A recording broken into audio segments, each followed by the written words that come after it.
Diana, the Princess of Themyscira, also known as Wonder Woman, is one of my favorite characters in the DC Extended Universe, as well as one of the most powerful.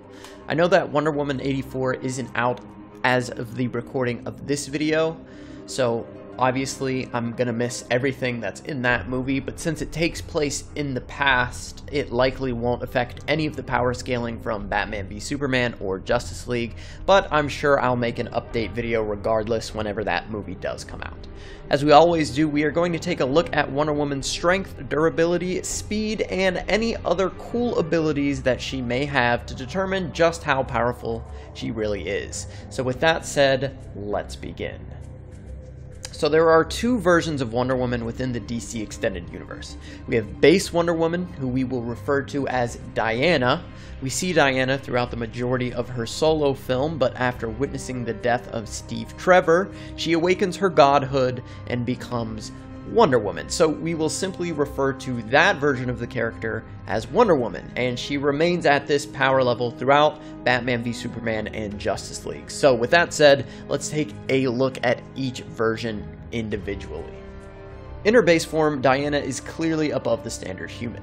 In terms of strength, she is strong enough to puncture stone with her bare hands, leap great distances, she consistently ragdolls German soldiers, she cuts rifles in half, tosses around large metal beams, and flips large German tanks into the air. This one is specifically an Earhart EV4, which weighs roughly 7 to 8 tons, but her most impressive feat is completely demolishing the top of a bell tower into rubble. The final calculation of this feat results in an output of 8 billion joules, or roughly 1.94 tons of force, which isn't bad considering it didn't look like something she really had to try all that hard to accomplish. And Diana can take just as much as she can dish out. While the German infantry she fights the majority of the time don't pose any real threat, Dr. Poison, General Ludendorff, and Aries certainly do. After the German gala, Diana races to the nearby village to find everyone dead, victims of Dr. Poison's hydrogen-based mustard gas, which was so potent that it would erode gas masks and even set them ablaze. Diana is standing in the thick of this poison, but is entirely unaffected. In her fight with a cracked-out Ludendorff, he's able to match her in striking strength, sending Diana reeling backward multiple times, and during their fight, she is seen taking multiple punches from Ludendorff while coming back for more each and every time. And after defeating the German general, the final boss Aries arrives, and during her battle with Aries, he is mostly holding back, trying to convince Diana to join him, so it's hard to say just how hard Aries was hitting, but during one engagement, Aries sends a load of projectiles at Diana, and she responds by tossing a nearby bomb. When the two meet, it results in a massive explosion, and luckily, we can use this explosion to get a rough estimate of Diana's durability. Lowballing the explosive force of this inferno, we get 37 million joules, or in terms of power scaling, small building level. While we can probably safely assume that her durability far exceeds this because the explosion did no visible damage to her, it did end up affecting her hearing somewhat. As for speed, this one is pretty easy. She's obviously supersonic. She's seen multiple times casually reacting to rapid gunfire. Even in her first real battle, she's able to track a bullet with her eyes, but she doesn't stop it, likely because she's never seen a bullet before in her entire life and didn't know what it was. After seeing it kill her fellow Amazonian warrior, she takes great care to deflect bullets throughout the rest of the movie, and she's even accurate enough to deflect bullets back at her enemies. In one instance, a man pulls a gun and she blitzes him before he's even able to pull the trigger. Calculating this particular bullet deflection, we get a solid number to represent Diana's reaction and combat speed, which is roughly Mach 3, which is just over 2,000 miles per hour, which is pretty insane. And all of those feats are cool, but they're nothing compared to the God Killer, Wonder Woman. As I mentioned earlier, after witnessing the death of Steve Trevor, Diana awakens her full potential as a god and immediately speed blitzes every German soldier in the area, removing them from the fight. After turning her focus on Aries, she's able to absorb his own lightning attack and send it back at him, creating a massive crater and seemingly vaporizing Aries, which is an insanely impressive feat. And let's put a little bit of context behind this. And to do so properly, we need to fast forward to Batman v Superman and then circle back to this particular feat. So we've explained this multiple times in videos before, but since it's the starting point for the DCEU's power, it needs to be reiterated again anytime we need to bring up a character that scales to Superman. So we usually base a character's strength off of what they've accomplished, and we refer to this as their feats. And the baseline feat for the DCEU we cover in How Powerful is DC Extended Universe Superman, where he shifts a tectonic plate to prevent an earthquake. Keep in mind that the average tectonic plate weighs approximately 24 quintillion tons. To convert this into attack potency instead of lifting strength, we need to first figure out the time it would take for the earthquake to happen and the magnitude of the earthquake. And we will be using a magnitude of 6, as this is slightly above average, based on the headline of devastating earthquake, so we'll use just one above a 5, which would be average. Rupture velocity usually happens about 3 kilometers per second, so dividing the length of the rupture by 3 means that Superman has about 6 seconds to stop the earthquake before it starts. Assuming he moved it 10 meters in half that time for the purposes of lowballing the feat, that still means that he managed to generate 24 teratons of force, or in terms of power scaling, country level. So, with Superman being the starting point, we can compare other characters who are relative to him and his accomplishments. Wonder Woman is one of those characters and is directly comparable to this version of Superman.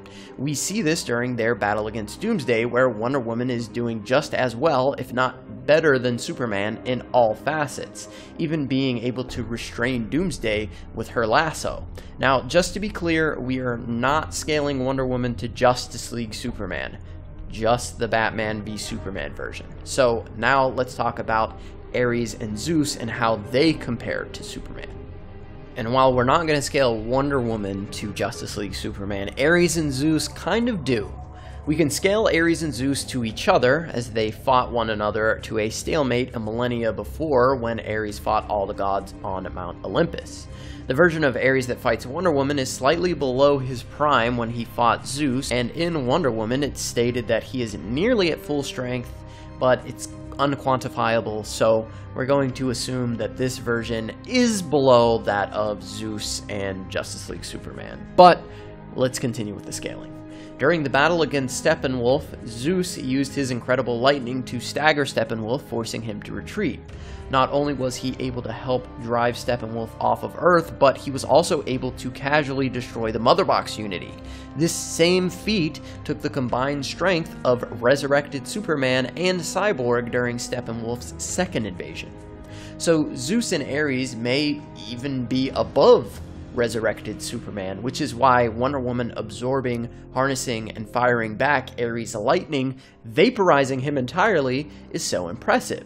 Not even Zeus himself could accomplish a similar feat. So in summary, Wonder Woman scales to pre-resurrection Superman, who shifted a tectonic plate weighing 24 quintillion tons.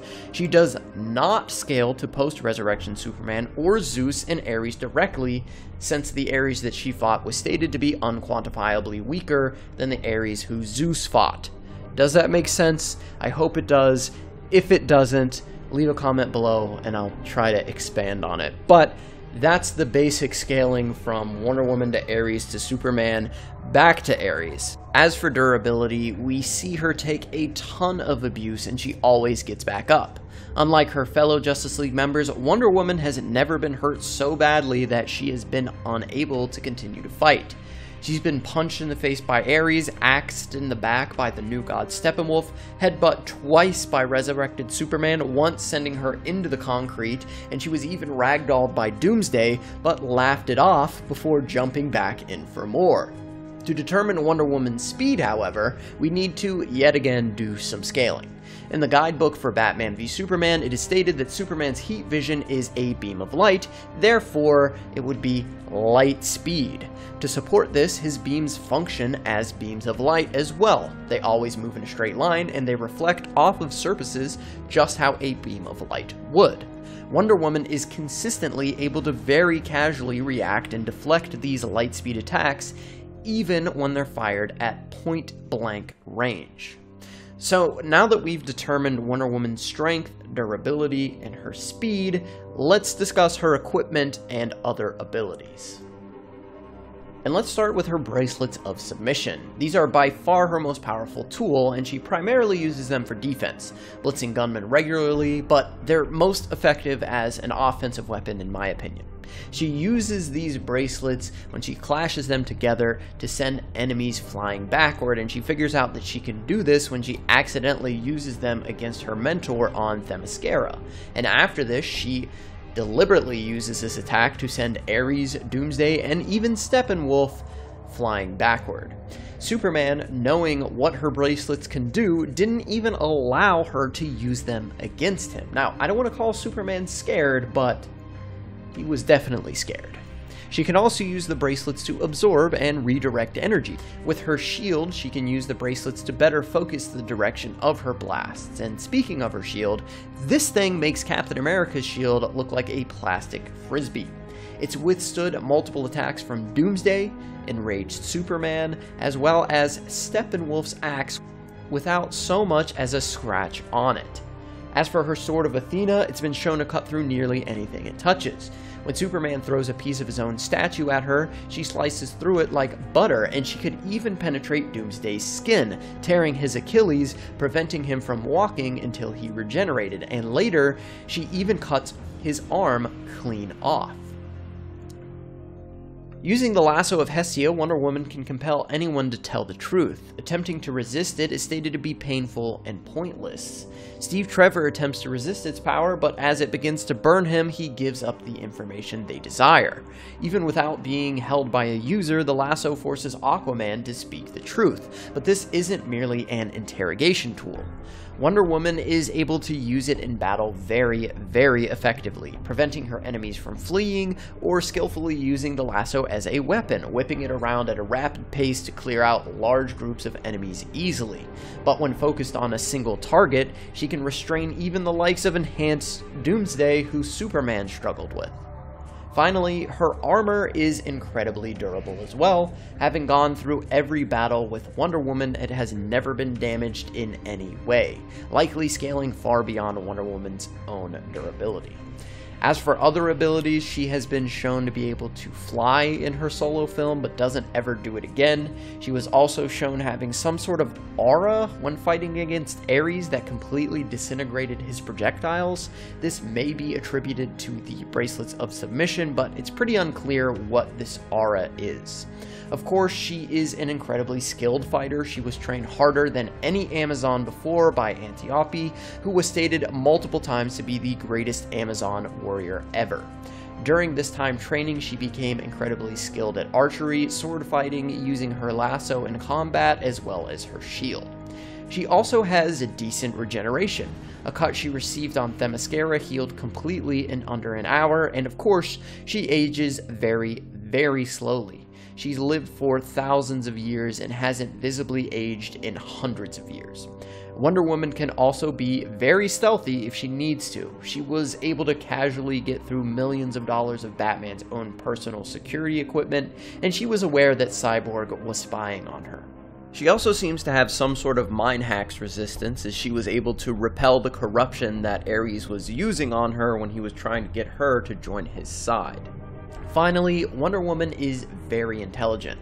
Having studied for thousands of years, she speaks hundreds of languages, including dead ones, and is able to relocate Batman's dislocated shoulder, and she was even able to outwit Bruce during Batman vs. Superman. And that is it. The strength, durability, speed, equipment, and every ability that Wonder Woman has shown in the movies. Now, I know I didn't go over every single feat that she has. We'd be here forever. I just wanted to give you guys a good sense of how powerful the character is, displaying her most powerful feats and the characters that she scales to. So I think Wonder Woman is probably in the top 5-ish characters in the DC Extended Universe in terms of power. She's incredibly skilled, which gives her a 1-up on most other characters that would be relative to her. I thought during Batman v Superman, Superman should have just given her the spear, and she could have killed Doomsday pretty easily. I mean, she was dancing around him like it was no problem.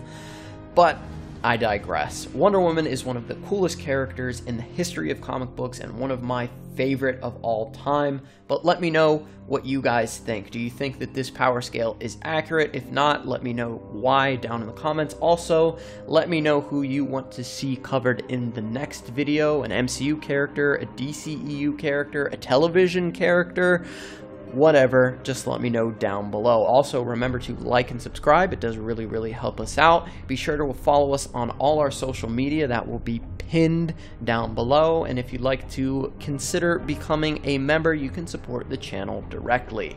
So that's all I've got for you guys today. Remember the motto, it's Diana, Princess of Themyscira, over everything, and I'll see you guys next time.